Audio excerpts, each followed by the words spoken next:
이 양반아, 경비 주제에 감히 나한테 대들어? 딱이 소리가 아파트 주차장에 울려 퍼졌습니다. 나 박철수는 뺨을 맞고도 고개를 숙일 수밖에 없었어요. 58년을 살아오면서 가장 치욕적인 순간이었죠. 하지만 참아야 했습니다. 이게 내일이니까요. 내 앞에 선 남자는 이재혁이라는 30대 초반의 젊은 사람이었어요. 명품 정장에 최신형 외제차를 모는 잘나가는 사업가였습니다. 이 아파트 2500호에 사는 입주민이었고 내게는 그저 주민이었죠. 내 차 앞에 당신 차 세워놨다며. 긁히면 어쩔 건데? 죄송합니다. 잠깐 택배 하차하려고. 잠깐이면 괜찮아? 내 차가 얼마짜린데? 다시 한번 뺨이 날아왔습니다. 이번엔 더 세게요. 귓가가 멍멍했어요.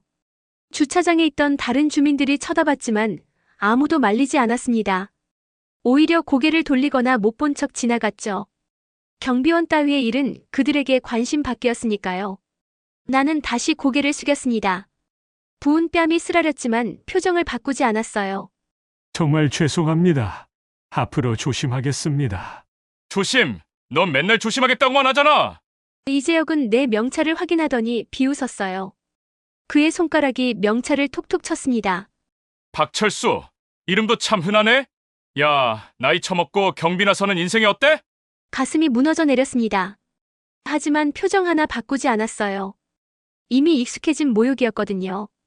3년 전 이 아파트 경비원으로 일하기 시작한 이후로 수없이 들었던 말들이었습니다. 귀에 못이 박히도록 들었죠. 늙은 주제에 경비나 서는 주제에 배우지 못한 주제에 그런 말들이 매일 쏟아졌어요. 그런데 그 순간이었어요. 주차장 한쪽에서 누군가 우리를 지켜보고 있다는 걸 느꼈습니다. 고개를 들어보니 내 사위 강민우가 서 있었어요.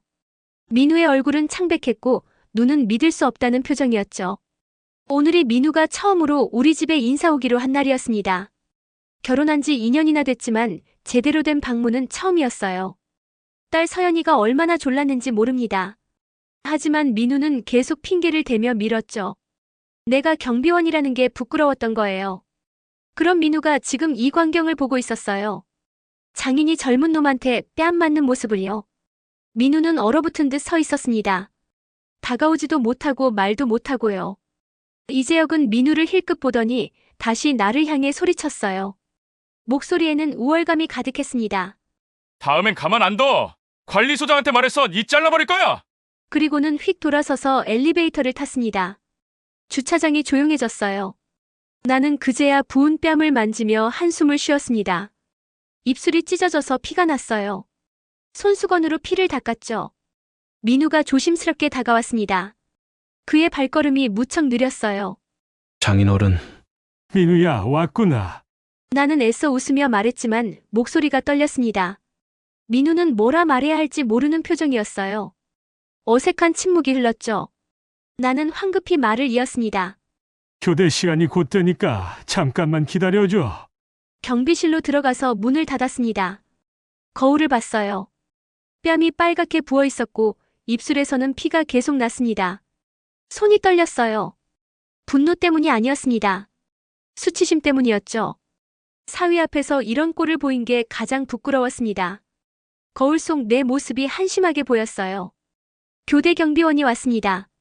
나는 옷을 갈아입고 밖으로 나갔어요. 민우가 여전히 그 자리에 서 있었습니다. 우리는 말없이 아파트 뒤편으로 향했어요.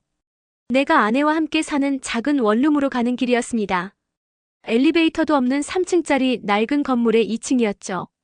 계단을 올라가는 내내 뒤에서 민우의 발소리가 들렸어요. 문을 열고 들어서니 아내가 음식을 준비하고 있었어요. 얼굴을 보더니 표정이 굳어졌습니다. 여보, 또 당했어? 괜찮아. 하지만 괜찮지 않았습니다. 아내의 눈시울이 붉어졌어요. 민우는 불편한 표정으로 좁은 집안을 둘러봤습니다. 낡은 가구, 초라한 식탁, 15평도 안 되는 공간. 이 모든 게 그에게는 충격이었겠죠. 제 이름은 박철수입니다. 올해 58이에요. 지금은 강남의 한 고급 아파트에서 경비원으로 일하고 있습니다. 새벽 6시에 출근해서 오후 2시까지 일하죠. 월급은 230만 원 정도입니다. 아내와 함께 아파트 뒤편 원룸에서 살고 있어요. 삶은 단순합니다. 출근하고 경비 업무 보고 퇴근해서 아내와 저녁 먹고 텔레비전 보다가 자는 일상이죠. 누가 봐도 평범한 경비원의 삶입니다. 하지만 3년 전까지만 해도 제 인생은 완전히 달랐어요.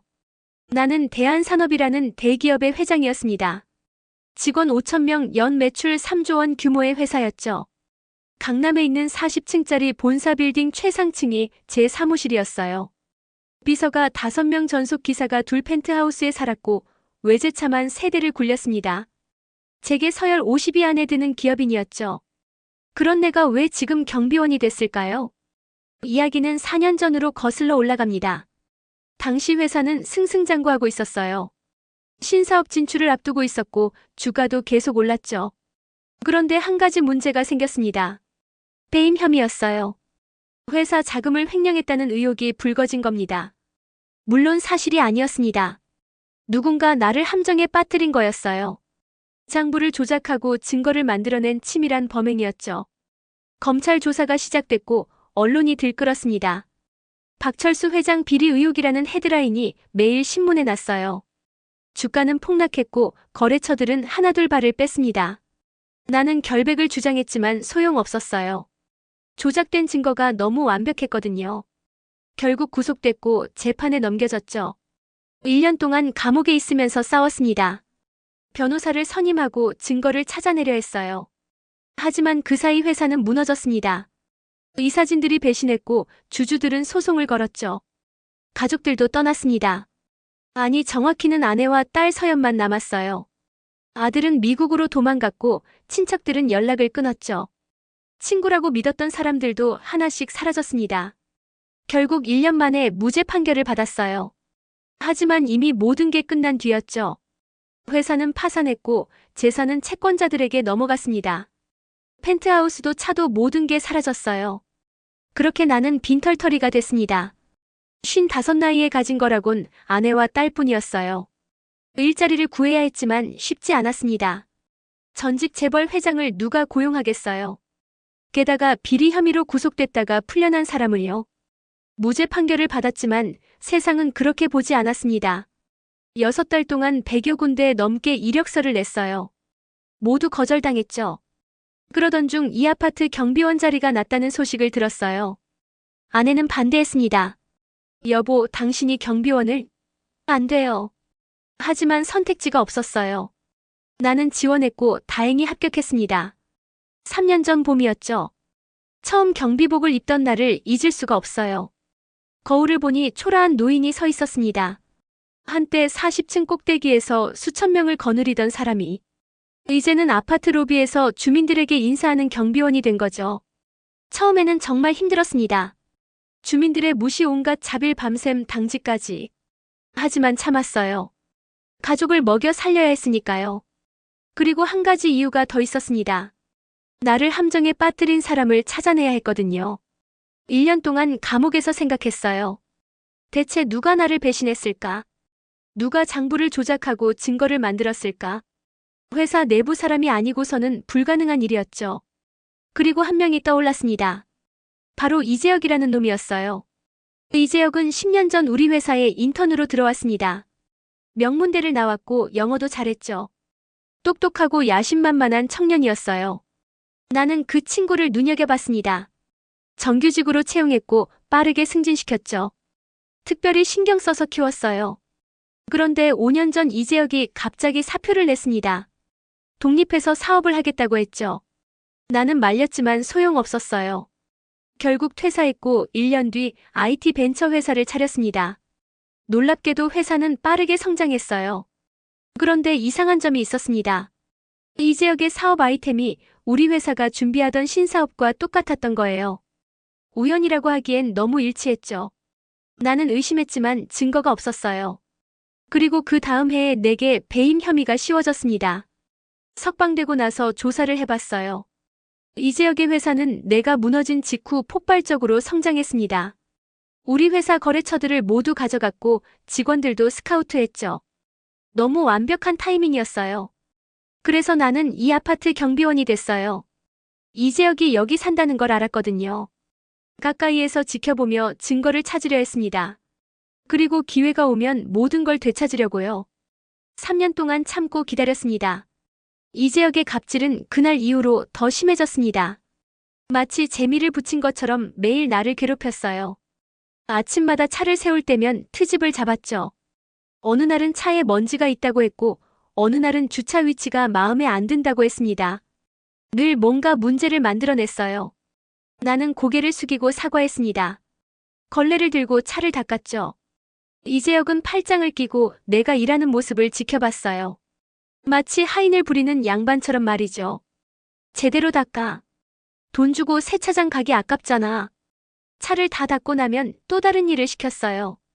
짐 옮기기, 택배 정리하기, 심지어 개인 심부름까지. 경비원 업무가 아닌 일들이었지만 거절할 수 없었습니다. 관리소장이 눈치를 주거든요. 이재혁이 입주자 대표와 친하다는 이유였죠. 그래서 더 참아야 했어요. 하루는 저녁 당직 근무를 서고 있는데 이재혁이 친구들과 함께 들어왔어요. 술에 취한 모습이었습니다. 야, 경비. 우리 차 주차 좀 해줘. 나는 키를 받아서 주차장으로 향했어요. 하지만 이재혁의 친구 한 명이 나를 불렀습니다. 호기심 가득한 표정이었죠. 잠깐만요. 경비 아저씨, 나이가 어떻게 되세요? 58입니다. 와, 그 나이에 경비라니. 젊어서 뭐 했길래 이 나이에 경비를 해요? 친구들이 웃었어요. 이재혁도 비웃으며 거들었습니다. 목소리에는 경멸이 가득했어요. 젊어서 놀고 먹었겠죠. 그러니까 늙어서 경비나 서는 거 아니겠어요? 맞아, 인생 계획을 잘못 세우면 저렇게 되는구나. 모욕적인 말들이 쏟아졌습니다. 하지만 나는 참았어요. 주먹을 불끈 쥐고 차를 주차했죠. 손톱이 손바닥에 파고들도록 힘을 줬습니다. 돌아오는 길에 거울을 봤어요. 경비복을 입은 초라한 내 모습이 보였습니다. 하지만 눈빛만큼은 살아있었어요. 언젠가 복수할 거라는 결심이 담긴 눈빛이었죠. 다음 날 아침에는 더 심한 일이 벌어졌습니다. 이재혁이 로비에서 큰 소리로 전화 통화를 하고 있었어요. 일부러 내가 듣도록 큰 목소리였습니다. 그래, 경비 따위가 뭐라고 해. 신경 쓰지 마. 우리가 주인이고 저 사람들은 고용된 거잖아. 다른 주민들도 듣고 있었어요. 그리고 그날부터 변화가 생겼죠. 다른 주민들도 나를 함부로 대하기 시작한 겁니다. 무리한 요구들이 쏟아졌어요. 택배를 대신 받아달라거나 차 세차를 해달라거나. 모두 이재혁을 보고 배운 겁니다. 경비원을 함부로 대해도 된다고 생각한 거죠. 가장 힘들었던 건 젊은 주민들이었습니다. 이재혁과 나이대가 비슷한 30대 사람들이요. 그들은 나를 보며 자신들의 미래가 아니길 바라는 듯 했어요. 늙어서 경비나 서는 비참한 인생 말이죠. 어느 날 이재혁이 새 여자친구를 데려왔어요. 20대 후반쯤 되어 보이는 예쁜 여성이었죠. 둘은 로비를 지나가면서 나를 힐끗 봤어요. 이재혁이 여자친구에게 속삭였습니다. 목소리가 작았지만 들렸어요. 저 경비 아저씨 좀 불쌍하지. 나이 들어서 저런 일 하시는 거 보면. 그러게요. 우리는 저렇게 안 늙어야 할 텐데. 둘이 웃으며 엘리베이터를 탔습니다. 나는 그 자리에 서서 주먹을 쥐었어요. 분노가 치밀어 올랐지만 참았습니다. 아직 때가 아니었거든요. 그날 저녁 집에 돌아와서 아내에게 말했습니다. 아내는 걱정스러운 얼굴로 나를 바라봤어요. 여보, 조금만 더 참자. 곧 끝날 거야. 여보, 당신 괜찮아요? 매일 저런 모욕을 당하면서. 괜찮아. 나한테 계획이 있어. 아내는 아무 말도 하지 않았습니다. 그저 내 손을 꼭 잡아줬어요. 하지만 나는 확신이 있었습니다. 이재혁이 언젠가 대가를 치를 거라는 확신이요. 그리고 그날이 멀지 않았다는 걸 느낄 수 있었어요. 왜냐하면 나는 이미 증거를 모으고 있었거든요. 이재혁이 나를 배신한 증거를요. 조금만 더 모으면 모든 걸 밝힐 수 있을 겁니다. 밤마다 나는 오래된 서류들을 꺼내봤어요. 대한산업 시절의 기록들이었죠. 이재혁이 재직할 때의 인사기록, 이메일 내역 출장 보고서까지 하나하나 확인하며 단서를 찾았습니다. 그리고 서서히 퍼즐이 맞춰지고 있었어요. 이재혁이 어떻게 회사 정보를 빼돌렸는지, 누구와 공모했는지 말이죠. 복수의 날이 다가오고 있었습니다. 그때가 오면 이재혁은 무릎 꿇을 거예요. 자신이 누구를 괴롭혔는지 알게 될 테니까요.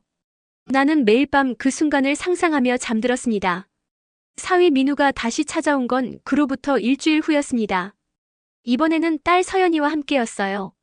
서연이는 밝게 웃으며 우리를 안았지만 민우의 표정은 여전히 불편해 보였죠. 지난번 일이 아직 부담스러운 모양이었어요. 우리는 함께 저녁을 먹었습니다. 아내가 정성껏 준비한 음식들이 상에 가득했어요. 하지만 분위기는 어색했습니다. 식사 중에 서연이가 밝은 목소리로 말했어요. 아빠, 저희가 좀 더 큰 집으로 이사 갈 거예요. 그래? 좋은 일이네. 하지만 민우는 미묘한 표정을 지었어요. 서연이를 보더니 작은 목소리로 말했죠. 서연아, 그건 나중에 얘기하자. 왜? 우리 부모님께 말씀드리는 거 뭐가 문제야? 분위기가 더욱 어색해졌어요. 나는 눈치를 챘죠. 민우가 우리를 부담스러워한다는 걸요. 경비원인 장인 때문에 창피해하는 거였어요. 식사가 끝나고 서연이가 설거지를 하러 부엌으로 갔습니다. 민우와 나만 거실에 남았어요. 어색한 침묵이 흘렀죠. 민우가 조심스럽게 입을 열었습니다. 장인어른, 저기. 제가 요즘 회사에서 승진 심사를 받고 있거든요. 그래요? 좋은 일이네요.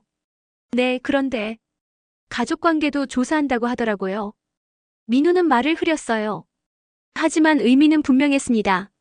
경비원인 장인 때문에 승진에 불이익이 있을까봐 걱정하는 거였죠. 나는 씁쓸하게 웃었어요. 걱정하지 마세요. 제가 알아서 할게요. 아니요, 그런 뜻이 아니라. 민우는 당황했지만 나는 이해했습니다. 젊은 사람이 출세하려고 하는데 경비원 장인이 걸림돌이 되는 거죠. 당연한 일이었어요.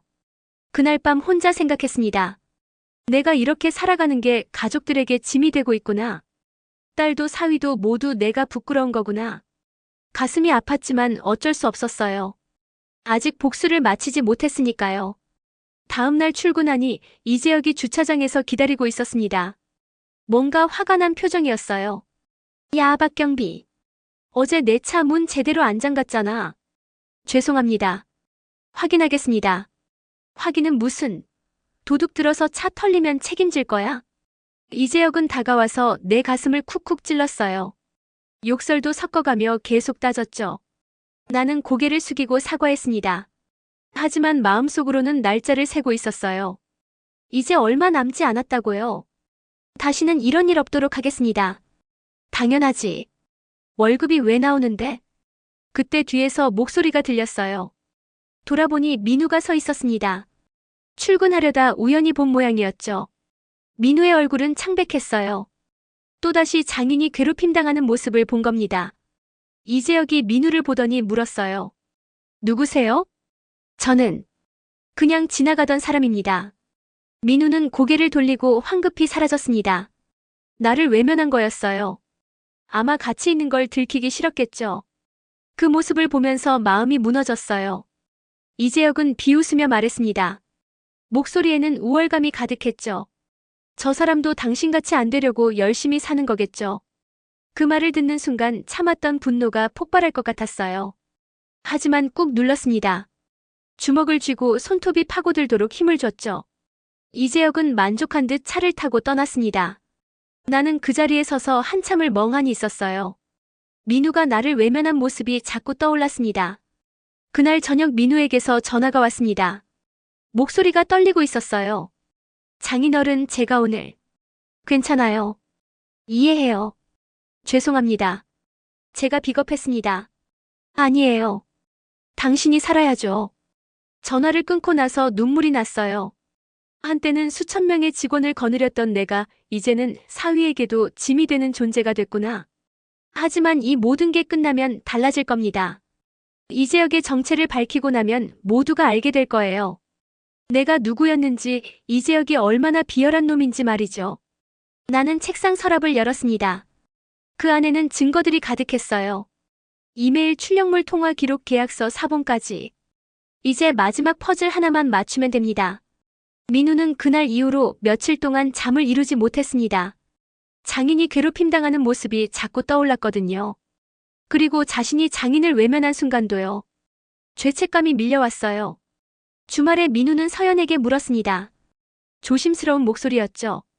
서연아, 장인어른이 경비 일을 하시기 전에는 뭐 하셨어? 글쎄, 잘 모르겠어. 아빠가 말씀 안 하셔. 민우는 궁금했어요. 장인의 과거가요. 그렇게 당하면서도 참고 있는 이유가 뭘까? 그냥 생활비 때문만은 아닌 것 같았거든요. 다음 주 민우는 장인 댁을 다시 찾았습니다. 이번에는 혼자였어요. 장모님이 반갑게 맞아주셨지만 장인은 아직 일하러 가신 상태였죠. 장모님이 화장실에 가셨고 민우는 혼자 거실에 남았습니다. 그때 눈에 들어온 게 있었어요. 선반 위에 있는 오래된 상자였죠. 궁금증이 생겨서 살짝 열어봤습니다. 안에는 낡은 사진들과 서류들이 들어있었어요. 첫 번째 사진은 젊은 시절의 장인이었습니다. 정장을 입고 큰 건물 앞에 서 있는 모습이었어요. 건물 간판에는 대한산업이라고 적혀 있었죠. 그 옆에는 명함이 있었습니다. 대한산업 대표이사 회장 박철수. 민우는 눈을 의심했어요. 장인이 회장이었다고. 대한산업이라면 한때 재계 50위 안에 들었던 큰 회사였죠. 다른 서류들도 봤습니다. 신문기사 스크랩이 있었어요. 박철수 회장 배임 혐의로 구속이라는 제목이었죠. 기사 날짜는 4년 전이었습니다. 민우는 기사를 자세히 읽어봤어요. 대한산업 박철수 회장이 회사 자금 500억 원을 횡령한 혐의로 검찰에 구속됐다는 내용이었습니다. 하지만 1년 후 기사도 있었어요. 박철수 전 회장 무죄 판결. 법원은 증거가 조작된 것으로 보인다며 무죄를 선고했다는 내용이었죠. 민우는 충격을 받았어요. 장인이 억울하게 감옥에 갔다가 무죄를 받았지만 이미 모든 걸 잃은 거였죠. 그래서 지금 경비원으로 일하고 있는 거였어요. 상자 안에는 또 다른 서류가 있었습니다. 법원 판결문이었어요. 자세히 읽어보니 흥미로운 내용이 있었죠. 피고인 박철수는 회사 내부 인물에 의해 장부가 조작된 것으로 추정된다는 문장이 눈에 들어왔습니다.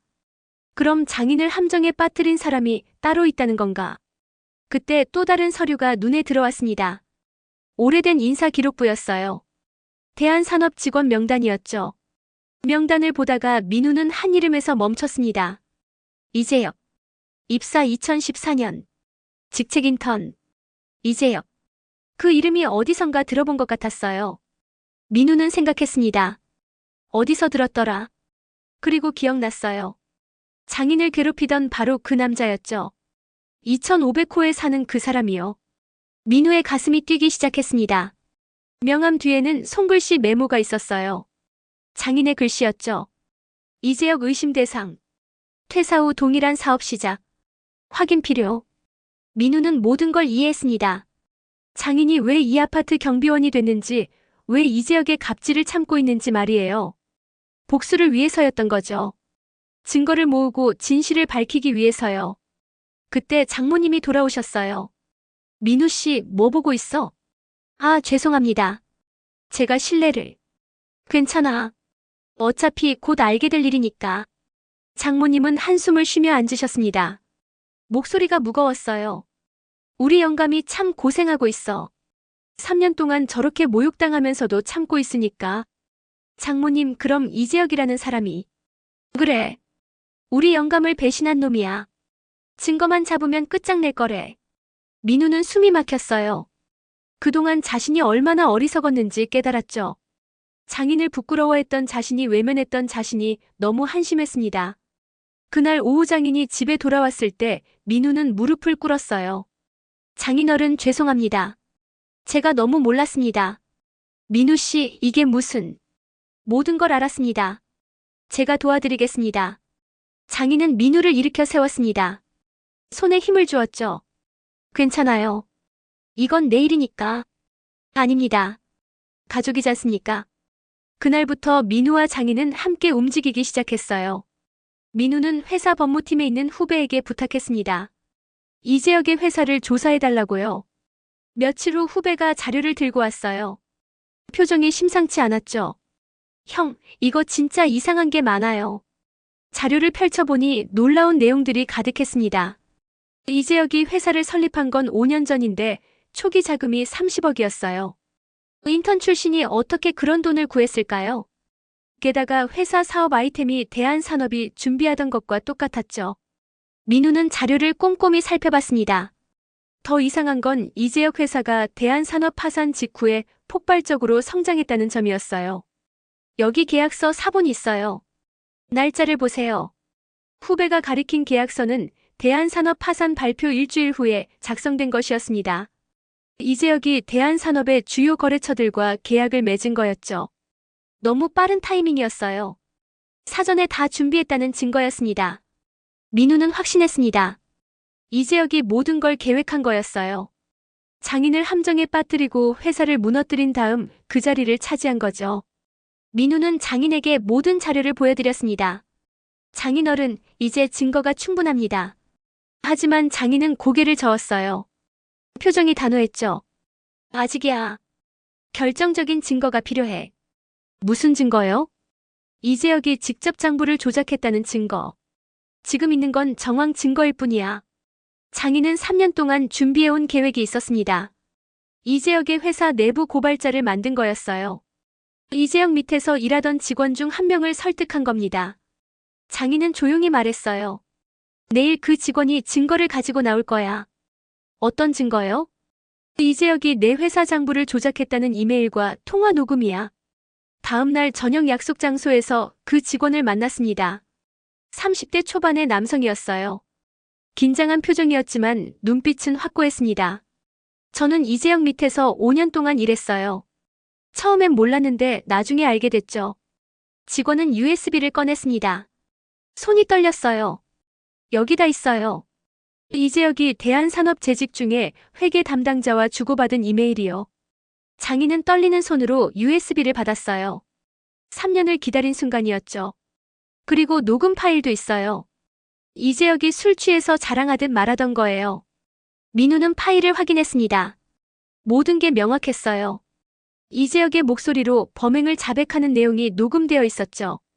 박철수 회장을 어떻게 무너뜨렸는지, 어떻게 회사를 빼앗았는지 생생하게 담겨 있었습니다. 왜 이제 와서 이걸 주는 거죠?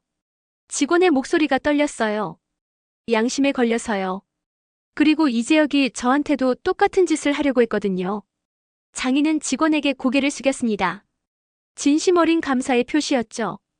고마워요. 정말 고마워요.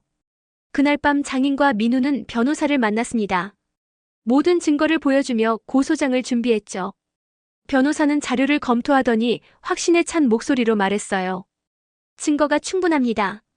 이재혁은 이번에 끝장입니다. 장인은 처음으로 미소를 지었어요. 3년 만의 웃음이었죠. 다음 날 아침 장인은 평소처럼 출근했습니다. 경비복을 입고 로비에 섰어요. 이재혁이 차를 몰고 들어왔죠. 여느 때와 다름없이 거만한 표정이었습니다. 야, 박경비. 오늘 내 차 새 차에 놔. 장인은 고개를 숙였습니다. 하지만 이번엔 달랐어요. 마지막 인사였거든요. 내일이면 모든 게 바뀔 테니까요. 이재혁은 아무것도 모른 채 엘리베이터를 탔습니다. 장인은 그 뒷모습을 바라보며 작게 중얼거렸어요. 이제 끝이다. 그날 오후 장인은 검찰청에 고소장을 제출했습니다. 증거와 함께요. 검사는 자료를 보더니 놀라워했어요. 꼼꼼히 검토하더니 고개를 끄덕였습니다. 이 정도면 구속영장 청구 가능합니다. 곧 수사에 착수하겠습니다. 나오는 길에 장인은 하늘을 올려다봤어요. 3년간의 인내가 끝나는 순간이었죠. 이제 이재혁은 끝입니다. 자신이 저지른 죄의 대가를 치를 시간이 온 거예요. 그날 저녁 이재혁은 아무것도 모른 채 친구들과 술을 마시고 있었습니다. 내일이면 자신의 인생이 끝날 줄도 모르고요. 장인은 집에 돌아와 오랜만에 편안한 잠을 잤습니다. 복수의 날이 밝아오고 있었어요. 이틀 후 아침이었습니다. 이재혁은 평소처럼 출근 준비를 하고 있었어요. 명품 정장을 입고 시계를 차고 현관문을 열었죠. 그런데 복도에 낯선 사람들이 서 있었습니다. 검은 정장을 입은 남자들이었어요. 이재혁은 의아한 표정을 지었습니다. 이재혁 씨 맞으십니까? 네, 그런데 누구세요? 검찰청 수사관입니다. 배임과 사기 혐의로 긴급 체포합니다. 이재혁의 얼굴이 순식간에 창백해졌어요. 손에 들고 있던 가방이 바닥에 떨어졌죠. 뭐라고요? 무슨 소리예요? 조용히 따라오시죠. 영장 나왔습니다. 이재혁은 수갑이 채워졌습니다. 차가운 쇠붙이가 손목을 조이는 느낌에 현실이 실감났어요. 이웃들이 복도로 나와 구경했습니다. 잘 나가던 2500호 이재혁이 범죄자로 끌려가는 모습을 보면서 수군거렸죠. 속삭이는 목소리들이 복도에 가득했어요. 저 사람이 사기꾼이었대.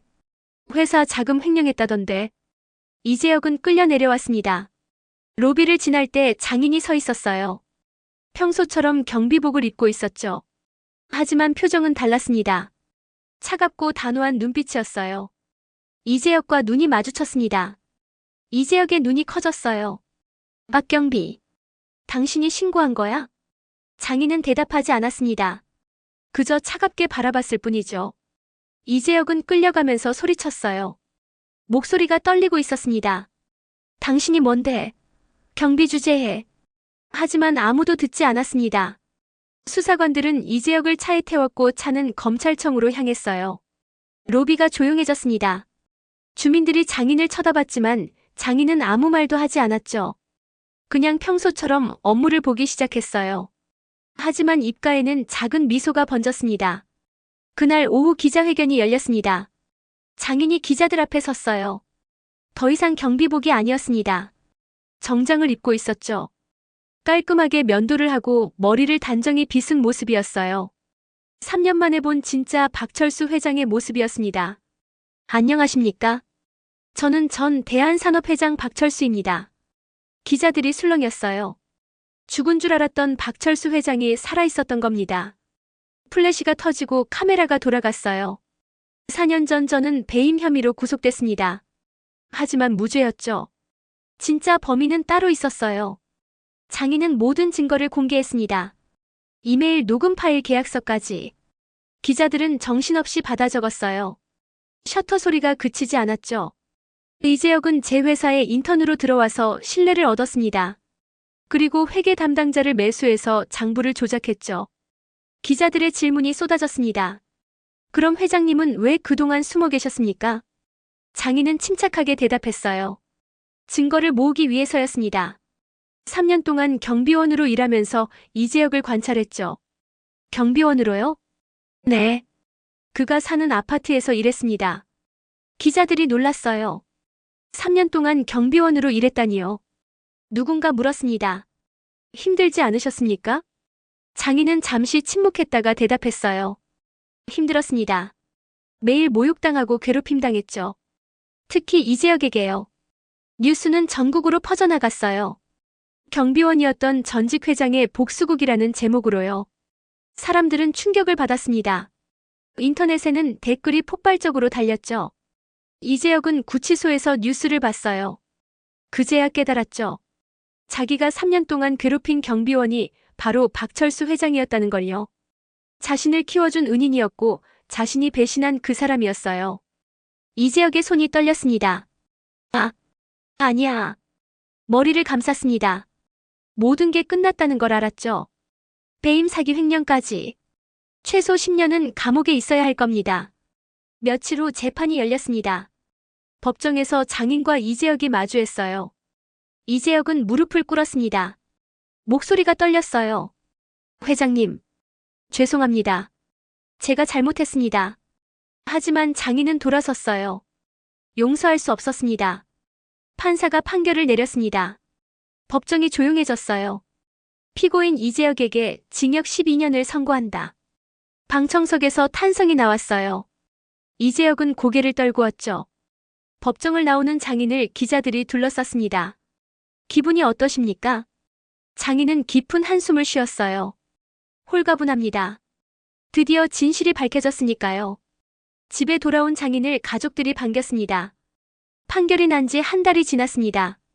나는 더 이상 경비원이 아니었어요. 아파트를 떠나 새로운 곳에서 새 출발을 했습니다. 강북의 작은 아파트로 이사했죠. 화려하지 않았지만 따뜻한 집이었어요. 아내가 베란다에 꽃을 놓으며 말했습니다. 여보, 이제 정말 우리끼리 편하게 살자. 나는 고개를 끄덕였어요. 하지만 단순히 복수만을 위해 3년을 보낸 건 아니었습니다. 더 큰 이유가 있었어요. 바로 인생의 진정한 가치를 깨닫기 위해서였죠. 회장으로 살 때 나는 오만했습니다. 돈과 권력이 전부라고 생각했어요. 사람들을 직책으로 판단했고 약자를 무시했죠. 그게 얼마나 잘못된 건지 몰랐습니다. 경비원이 되고 나서야 알았어요. 무시당하는 게 얼마나 아픈지 모욕당하는 게 얼마나 비참한지요. 매일 아침 출근하면서 생각했습니다. 내가 회장일 때 경비원들을 어떻게 대했던가? 청소하시는 분들한테는 어떻게 했던가? 부끄러웠어요. 나도 이재혁과 다를 바 없었거든요. 권력을 가진 사람이 약자를 함부로 대하는 건 똑같았습니다. 그래서 이 경험이 필요했어요. 밑바닥을 경험해야 진짜 사람을 알 수 있으니까요. 어느 날 서연이와 민우가 찾아왔습니다. 서연이의 얼굴이 환하게 빛났어요. 아빠, 우리 좋은 소식 있어요. 무슨 소식? 제가 승진했어요. 그리고 아기도 생겼어요. 나는 기뻤습니다. 손자를 보게 되다니요. 민우도 이제는 나를 진심으로 존경하는 눈빛이었어요. 그가 고개를 숙이며 말했습니다.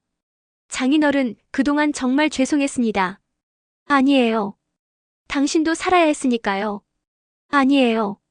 저는 장인어른이 경비원이라는 이유로 부끄러워했습니다. 민우의 눈에 눈물이 글썽였습니다. 나는 민우의 어깨를 두드렸어요. 그날 저녁 온 가족이 모여 식사를 했습니다. 아내가 정성껏 차린 밥상이었어요. 김치찌개와 된장찌개 나물 반찬들. 화려하지 않았지만 따뜻했죠. 서연이가 물었습니다. 아빠, 이제 다시 큰 회사 하실 거예요? 나는 고개를 저었어요. 아니, 이번엔 작게 시작할 거야. 왜요? 큰 회사를 하면 또 오만해질 것 같아서. 작은 회사를 하면서 직원들을 가족처럼 대하고 싶어. 가족들이 놀랐어요. 예전에 내가 아니었으니까요. 한 달 후 작은 사무실을 열었습니다. 직원은 5명뿐이었어요. 하지만 모두 가족 같았습니다. 점심은 함께 먹었고 회의는 자유롭게 했죠. 예전의 권위적인 모습은 완전히 사라졌어요. 어느 날 이재혁으로부터 편지가 왔습니다. 교도소에서 보낸 거였죠. 회장님, 정말 죄송합니다. 매일 반성하고 있습니다. 용서해주세요. 나는 편지를 읽고 답장을 썼어요. 용서는 아직 힘들어요. 하지만 반성하고 있다니 다행입니다. 출소하면 다시 시작할 기회를 주겠어요. 사람은 누구나 실수를 합니다. 중요한 건 그 실수에서 배우는 거죠. 겨울이 지나고 봄이 왔습니다. 회사는 작지만 탄탄하게 성장했어요. 서연이는 건강한 아들을 낳았고 나는 할아버지가 됐죠. 손자를 안아보는 순간 눈물이 났습니다. 이 모든 게 기적 같았어요. 3년 전 경비원으로 살 때는 상상도 못했던 행복이었죠. 나는 손자에게 속삭였습니다. 할아버지가 꼭 가르쳐줄 게 있단다. 사람을 직업으로 판단하지 마. 손자는 아직 말을 못했지만 나는 계속 말했어요. 이게 내가 3년간 배운 교훈이었습니다. 진정한 성공은 돈이나 권력이 아니에요. 사람을 존중하고 약자를 돕는 거죠. 그리고 가족을 사랑하는 겁니다. 오늘도 나는 작은 사무실에 출근합니다. 직원들과 인사를 나누고 함께 커피를 마시죠. 화려하지 않지만 행복해요. 이게 진짜 성공이라고 생각합니다. 경비원 박철수에서 다시 사업가 박철수로 돌아왔지만 나는 완전히 다른 사람이 됐어요. 더 겸손하고 더 따뜻한 사람이죠. 그리고 그게 더 자랑스럽습니다. 여러분도 기억하세요. 사람은 직업이 아니라 인격으로 판단해야 한다는 걸요. 오늘 여러분이 만나는 모든 사람을 존중하세요. 그게 진정한 성공의 시작입니다. 오늘 이야기 어떠셨나요? 이 이야기가 마음에 와닿으셨다면 구독과 좋아요 부탁드립니다. 댓글로 여러분의 생각을 들려주세요. 시청해주셔서 감사합니다.